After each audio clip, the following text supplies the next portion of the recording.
Hey guys, I hope you're having a great night. So I'd like to get back into reading from the book I have that's called Haunted Wisconsin. So I'm going to read a really short story. This one is called The Farmhouse Spook. And then there's another one after this that's a little bit longer. It's about a poltergeist, so it's pretty cool. All right. In the hard-scrabbled Depression years of the 1930s, when a person's economic security was often determined by luck and resourcefulness, temper sometimes flared over small injustices, whether real or imagined. At least, that's how it was in northern Wisconsin. Roy Nelson, a bachelor, owned a farm north of Cumberland. He and his neighbor, Elmer Pedersen, had been renting jointly an additional acreage from which they shared the annual crop of hay. But one day, the two had an argument over this arrangement.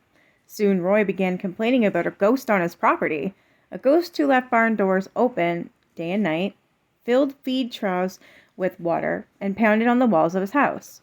He named Elmer as the culprit. Neighbors, anxious to preserve harmony in the community and to avoid the scandal of a slander suit, didn't dare take sides. They attributed Roy's wild tales to eccentricities of living alone too long. But when the disturbances on Roy's farm continued, the neighbors did get involved. After all, Roy was basically a fine man. He always had hot coffee ready and a drop-in visitor, kept the Bible on the kitchen table, and paid his help well. And he was most determined to catch the billy goat who was doing him in. Farmers volunteered to take turns in shifts hiding out in Roy's woodpiles and watching from the windows of his house. Roy, meanwhile, carried out of his own surveillance. He ran a wire from house to barn and employed a German shepherd whose leash he looped around this wire. The dog was thus free to run back and forth in hot pursuit of a trespasser. Next, Roy borrowed a .38 caliber revolver from his brother-in-law and stood guard on the porch. Whenever he heard a strange sound, he'd fire into the air, and the shot was heard 3/4 of a mile away, above the humming of the telephone wires and the eerie cry of the coyote. Inside, the house watchers congregated in the kitchen would hear pounding on the opposite side of the house. If they moved to that side, the pounding was heard on the kitchen side. But when the men stationed at both ends of the house, the pounding ceased. Even children took their turns on the ghost watch. At Ramison, a good friend of Roy's volunteered his son's services for a 48-hour shift. Pete was 12 years old at the time and says, "I shook from my belly button both ways, but didn't dare say so." He was given a chamber pot and instructed to go upstairs and remain there at all times. Roy carried food and water up to him. A horse blanket with a peephole cut from it had been tacked up over a window. While the boy was watching Roy at work in the field, he suddenly heard a noise downstairs as if someone were pouring water from a jug. But he knew there was no jug down there. That's when I quit growing, he recalls. Later that day, when Roy returned from the field, he discovered that the mail, which he had picked up at noon, was strewn all over the kitchen. That night, someone or something was making a noise with a newspaper, and Pete from his upstairs post heard Roy yelling at the billy goat. The pounding on the walls continued as before. Pete says after 2 days of depression coffee, I went home. A day or so later, the boy was helping Roy with the haying on the rental property, and Elmer was haying at the same time.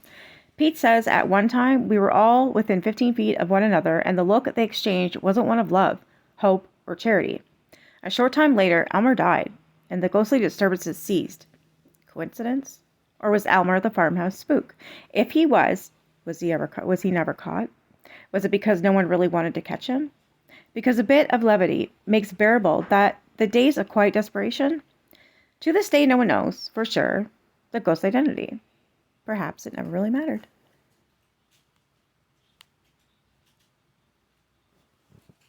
This one is called The Return of Uncle Otto.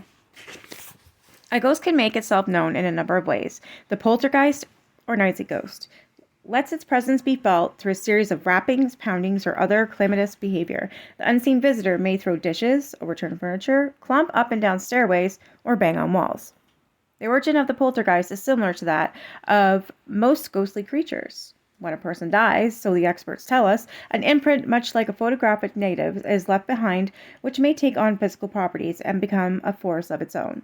If that negative behavior is strong, the poltergeist, or in some cases an apparition, manifests itself on onlookers. Thus, we might find ghosts haunting homes to which they had a strong emotional or physical attachment during their life. Their imprint, that portion of their being which remains unseen most of the time, exhibits a series of strange events for the current residents of the house. The ghost of Otto Wolf in Prescott, Wisconsin, was just that sort of poltergeist. In life, the kindly man, blind since childhood, lived in a rambling two-story house on Walnut Street with his brother and sister-in-law, Carol and Marion Wolf, and their son George. Uncle Otto, as he was known to the family, could hardly have been described as a recluse, for he had attended a university and traveled to many parts of the world, but in later years, his blindness and frail health limited his activities. Mostly he stayed in his combination bedroom and sitting room on the second floor of the house, rocking back and forth in an ancient family rocker. There he sang German folk ballads he'd learned as a child, and since he was a fine singer, the family enjoyed his entertainments. Carl and Marion had bought the house in 1930, shortly after they married. He was a rather successful businessman, farm owner, and a local politician. She was a kind woman who worked as a registered nurse in a local hospital. Uncle Otto lived with the couple from 1932 until his death in 1958, so he had been part of their lives and the life of the house almost from the beginning. 2 years later, after Uncle Otto's death, the first in a series of bizarre and often frightening events eventually convinced the Wolf family that the kindly old man's ghost had returned to the family he had loved so much. George Wolf was a young adult in the summer of 1960 when Uncle Otto first let his presence be known. Late, one humid August night, George lay awake listening to the summer night sounds outside his open second-story window. Suddenly, the tree frogs and crickets were joined in their symphony by a new sound. George listened intently. What he heard made the small hairs on the back of his neck prickle. Distinct footfalls of slippered feet paced back and forth over the creaking floorboards in Uncle Otto's room. It was directly next to George's room, and he had grown used to the nocturnal strolls years before, when sleep eluded his blind uncle. Yet it couldn't be. Or could it? The pace was slow and steady, just as it had always been. The curiosity came the slight fear cautioning him to beware of his things unseen, and he walked lightly down the hall to the closed door of his uncle's room. He opened the door and was met with silence. Nothing disturbed the quiet of the darkened room. At breakfast the next morning, George's mother scolded him for pacing around Uncle Otto's room. While George's father didn't hear the footsteps, they disturbed Mrs. Wolf's sleep in their bedroom directly below. George protested his innocence and insisted that the pacing was his doing. At least, he thought to himself, he did not imagine the whole episode. Nearly every night the footfalls would be repeated, only to stop abruptly when George entered the room. He knew that somehow the old man was still in the house. His parents scoffed at the idea of a ghost, but later events would convince them otherwise. Was George upset at the nocturnal ramblings? Not at all. Uncle Otto had been a kind, gentle soul during life, and George reckoned that his ghost, if indeed that it was, meant no harm to the family. Uncle Otto's room had been left unused since his death. Nothing in the room had been disturbed or changed, including the old cane bottom rocker that had been his favorite resting spot. A few months after the pacing was first heard, George was walking down the upstairs hallway and noticed the door to his uncle's room ajar. To his bewilderment, the rocker was moving slowly, as if someone had just gotten up. Was there a breeze that might have moved the rocker? George checked the windows and the doors, but could find no significant movement of air, certainly nothing powerful enough to move the rocker, and yet George had seen it rocking.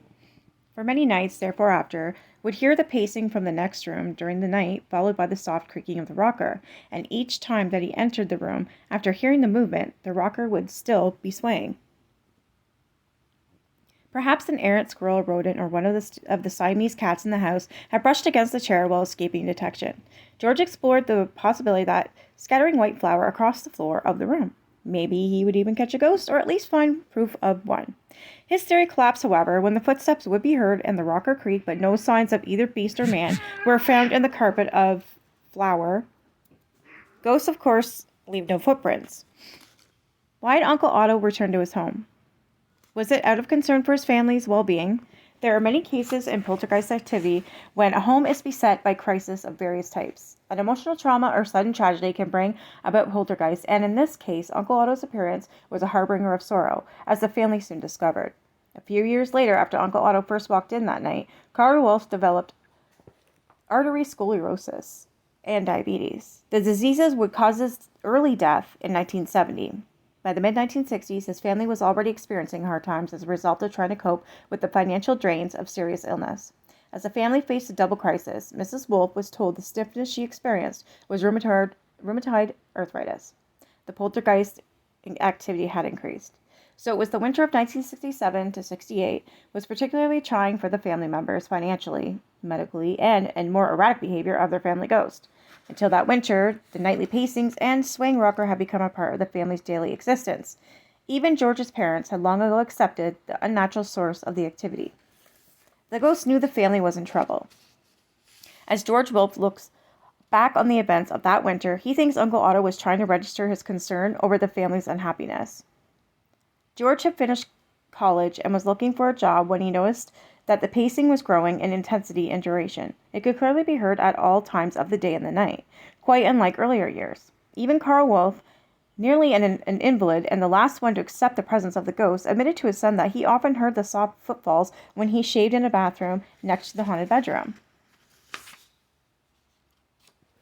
Then early one morning, George was shaken from his sleep by a pounding that shook the walls of his room. It was as if someone was throwing a giant handball at the wall, separating his room from Uncle Otto's. George raced into the adjoining room, but found nothing.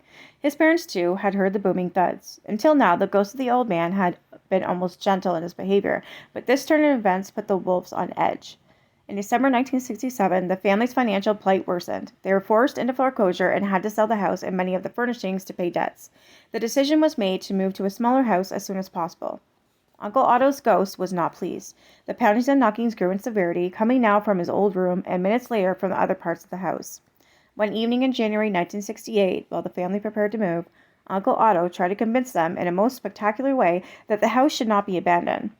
George and his parents separately left the house for a few hours, carefully locking the doors on their way out.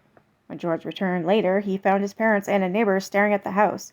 Every light in the house was on, and light even streamed through the window of the storage room in which all the electrical fixtures had been removed. George quickly unlocked the front door, raced up the staircase to the second floor. When he opened the door to the unused room, it was completely dark inside. The Wolves can't explain the incident, except to believe it was a message from Uncle Otto.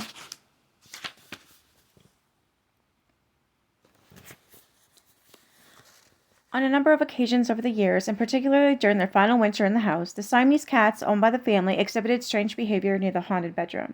One cat was accidentally left in the room overnight with the door closed. The next morning, Miss Wolfe found the feline standing in the middle of the room with its fur turning on end. Its eyes were wide with fright, as if it had seen something frightening. Some frightening scene unfold. The cat never again ventured upstairs. George also noticed a mysterious cold spot on a rear stairway, which led down to the first floor. And another in Uncle Otto's room. It was George remembers like walking into a crypt whenever he passed through those cold spots. He could find no natural cause for the frigid areas. A few weeks before the family moved, George and his mother witnessed the most terrifying incident in their 8 years of living with a ghost. George was in his reading room. It was nearly midnight and the house had been unusually quiet. Suddenly the roar of splintering wood shattered the stillness. George unlocked his bedroom door and quickly looked into the dimly lit hallway. In mute terror, he saw the large oak door to the haunted bedroom being pulled slowly from its hinges by unseen hands. Mrs. Wolfe had also heard the tearing wood and arrived at the top of the stairs in time to see the door flung into the middle of the hallway. Huge bolts hung limply from the shattered frame. "My God, what's gone wrong?" George asked aloud. His mother didn't answer. They both knew that nothing human could have pulled that door from the wall. The next day, George moved into a vacant downstairs bedroom. Despite the intensity of the poltergeist's recent shenanigans, neither George nor his parents had ever been physically touched by the ghost.